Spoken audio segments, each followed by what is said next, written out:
Hey everyone, Record98 here, with a new video about books that we as Marxists should read. Now, if I trip over my words more than I usually do, that is because I did not make a script for this video. However, I'm going to break this video up into three parts. The first part is going to be books that I have read that I think you should read. The second part is going to be books I have yet to read but I still think we as communists should read. And the third part is going to be books that I have read or I haven't read yet, but I just don't have the copies of them. Now, without further ado, let the video begin. First, let's get the elephant out of the room. Of course, all communists should read the Communist Manifesto, regardless of its age. It pretty much shows you what Marx and Engels meant, of what we are supposed to achieve and how to achieve it. Of course, it goes over the dialectical materialism and the history of labor. This is an important part of communist literature, for without it we wouldn't have things such as Leninism, Hoism, Maoism, and other great things. So of course, if this was a top 10 list, this of course would be number 1 on the highly recommended list. Next book you should read is Left-Wing Communism, an Infantile Disorder, by the one and only Vladimir Lenin. Now this book goes over left communism. For those of you who don't know, there are different schools of thought amongst communists. For example, you have Luxemburgism, Leninism, Hoism, Maoism, Titoism, even though that is debatable, Juche, anarcho-communism, and then you have left communism. For left communism, they don't believe in the sense of revolution such as how Lenin and Mao or any of the Eastern Europeans did it. They believe in somewhat of a spontaneous revolution. Now, what that is, they never quite explain well. And to be honest, there's not really even a real party of them. I guess you can say the Italian Communist Party, but I'm not sure about that either. I will say this, you will see most left comms online. They only exist online. Like, I only see them on Instagram and rarely on YouTube. They're just a meme on the left in general. Now, of course, this is my first communist book I've ever read before I chose to go communist. I should have started with the manifesto, I know, but I chose this. It is a good read, and I do plan to go over a review of it someday. Book number 3 is To Die for the People by Huey Newton. Now, if you're a black person like me, I don't know if I even have any black people watching this, but if you're a black person like me, you will love this book. This book got me to care for the African American community again, because I've been, desolate about them prior towards reading this. Reading this is definitely, it will educate you on how African Americans, were treated back then, and how the Black Panthers helped their community, how they made programs for the poor children, and how they wanted to unite the people. And they even give, vocal support for Vietnam, the Koreas, and China. Now, of course, for those who don't know, Black Panthers was a communist party. They usually may think of Black Panthers such as, as a racist group, but they weren't racist. They are very far left. They are Maoists to an extent.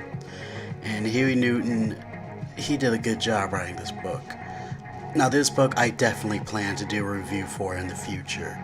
It's pretty damn good. It goes over, again, as I say, it goes over the African American community during that time period. It goes over the concept of a house Negro and a field Negro. It also goes over he even does a little movie review and how that connects to the African American community. He's like Zizek in a way. I actually compare him to Zizek because Huey Newton is far better than Zizek. But anyway, this book I highly, highly recommend you read. Especially if you're a black person in America, please read this book. It will open your eyes. It will show you the falsehoods of capitalism and how our culture, you can say, became decadent or exploited and turned into a decadence of just bullshit in order to keep us, satisfied for a moment. They basically are, using us. They do that with every minority. I mean, if you look at the Pride Month, corporations doll up as pro-gay, but they're only doing that for the money. Do they really care for gay people? I don't know, but if it means money, they'll do it. Alright, for this one, I recommend Eurocommunism is Anti-Communism by former Albanian leader Enver Hoxha. Now, everyone should know who Enver Hoxha is. He was basically a very staunch anti-revisionist. He called out both Khrushchev, Soviet Union, and Maoist China. Now, as a Maoist, I think some of his arguments against Maoist China was a little crazy, but I knew he meant well because he really did care for the revolution. Yeah, that's how come he kept his country isolated so the Albanians could help focus on themselves and supporting their own cause. And for those of you who don't know what Eurocommunism is, this is basically a Western European idea. And I remember seeing some Eurocommunist parties, existing in Spain and I think even Portugal? I don't remember well. That was back during my senior year of high school. However, Eurocommunism, I guess you can say, is basically like, it can be like social democracy. I don't know what it is fully. That's how come I should read this book, but it's basically, hey, we don't want it too rough. We still want to sell out. That's what I'm getting from this. I think we should all read this, whether you're a Maoist, Titoist, or not. You should read what Hoxha had to say, because again, I'm pretty much sure he did care deeply about the international revolution. Up next is Rules for Radicals. Now, I actually heard of this book on Culture Thug's channel. I know, fascist channel, but he did recommend that if you are radical in any way, you should read this book. And I'm actually very interested in what this book has to say. I'm disappointed I haven't read it yet, but I have a very short attention span, so I don't read as fast. I get distracted easily. But I am very interested in what this book has to say for radicals. It was written by Saul D. Alinsky, and yeah, this book seems like a book that, at least, especially for if you're a real radical leftist or if you really do support your cause, you should read this book and understand what our rules are. Last but not least is Hegel's Phenomenology of Spirit. Now, for those of you who don't know who Hegel is, he's pretty much the man that came up with the idea of dialectics. The thesis and antithesis will make a synthesis, or I don't know if I got that correct. He's the one that pretty much inspired Marx and Engels. Even people such as Stirner, they used to be in a group called the Young Hegelians. And of course, as I said before, this man is have heavy inspiration amongst the leftist community in general. Now, I don't know what this book is about. If I remember correctly, I think I got this book because it went over dialectics, which is something I find very important that every communist, if you're a Marxist at least, I don't know about anarchists, if you are a communist, a Marxist, you should probably read this. You should really read this book, especially any of Hegel's works, because he's the man that helped inspire Karl Marx and Friedrich Engels to come up with an idea with their own version of communism, the more scientific version. And of course, as you read other communist books, I think Huey Newton and Vladimir Lenin also mention Hegel, and that's how important Hegel is and his works are. Now, this next book, if you are an American, you most likely read this in high school. I read this back in 11th grade, or my junior year in high school. The Great Gatsby by F. Scott Fitzgerald. Now, why would I pick a book during the Roaring '20s about a bunch of rich douchebags, except for Nick, who pretty much was the only level-headed one? Well, the thing is, it kind of goes over, in a way, class conscience, or how pretty much being rich doesn't solve all your problems. How even having the most money pretty much doesn't mean you'll have a good life. It kind of goes over, how false the American dream is, because it talks about the difference between old money and new money. It talks about, greed and envy. And in general, I think, pretty much in my opinion, I think this book is the best book from America. It's the best American literature book you'll ever read. And that's just my personal opinion, but I think it's important for communist history because it does show you the idea of, again, class conscience and, not class conscience, but more dialectics of the rich and the poor, how Eckelberg watches you from his glasses. It pretty much shows you how people treated each other, and even goes over scientific racism, or at least how F. Scott Fitzgerald thought scientific racism was pretty, well, retarded. Because if I remember correctly, Tom Buchanan was a heavy, staunch believer in scientific racism. But then again, I think you should read it. You will enjoy it, and you will kind of see what I'm trying to get at. Because you, as a Marxist, when you read this book, at least looking back, you can really tell some of the issues and dialectics between the rich and the poor, and how, again, being rich doesn't mean jack shit. You will still have even if you are rich, have all the money in the world, you will still feel miserable. Money is only just a materialist thing, and that if you want a better life, more of a commune or collectivist type deal will help you with that. Not this whole get rich quick and all that shit. The next book is The Green Book by Muammar al-Gaddafi.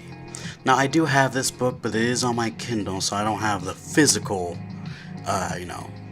the physical book within itself. I would actually like to own a physical book, but I bought it on Kindle on my birthday, and I have seen a review on it by Culture Thug, but I want to read it to get my own sense of what Gaddafi was trying to convey. And this is where the term Gaddafiism, or the Yamahiriya, or the Third International comes from. Now, for those of you who don't know, Gaddafi was a revolutionary in Libya. He was at first a pan-Arab, but later he became a pan-Africanist in the early 1990s. I think in 1992 he began to espouse pan-Africanism. That's how come, to me, he's a very important person. He's like, uncle. He's like, to me, he's like my uncle in a way. And if you're wondering, the green flag behind my African communist flag, that's the Libyan green flag of Yamahiriya.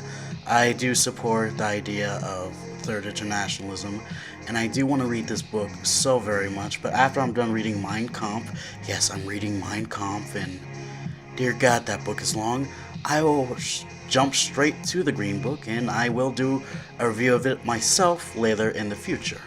Now, the last one is a book that I haven't read, nor do I own a physical copy of. It is the Fascist Manifesto, and I know what you're thinking. Dude, what the fuck? Why should we read this? Well, if you remember in my earlier videos from last year, it was either my personal political beliefs or how I became communist. It's that to understand our enemy, we have to read what they believe in, what their core values are. I know they're anti-Marxist, I know some of their ideas are stupid, but we should read them nonetheless to understand why they believe what they believe, and how we can combat that. And this is why I think it's important to read the Fascist Manifesto. We need to know our enemy in order to defeat our enemy. I hope you understand. And I may read this on a PDF, later or today, or it's very short, but I have to read this to understand, again, the core values of at least the Italian fascists. Because I did listen to an audiobook by Mussolini on YouTube, but again, it's important to know your enemy. To know your enemy, you have to know what they believe in, and that's the only way we can combat that, is by learning as to what they believe in. And those are my recommendation for books that we as Marxists should read. Now, I understand that you may not like some of the selections I have made, but I think it is important that we read, at least, I recommend that you should at least try to read them, and to expand your mind and all that.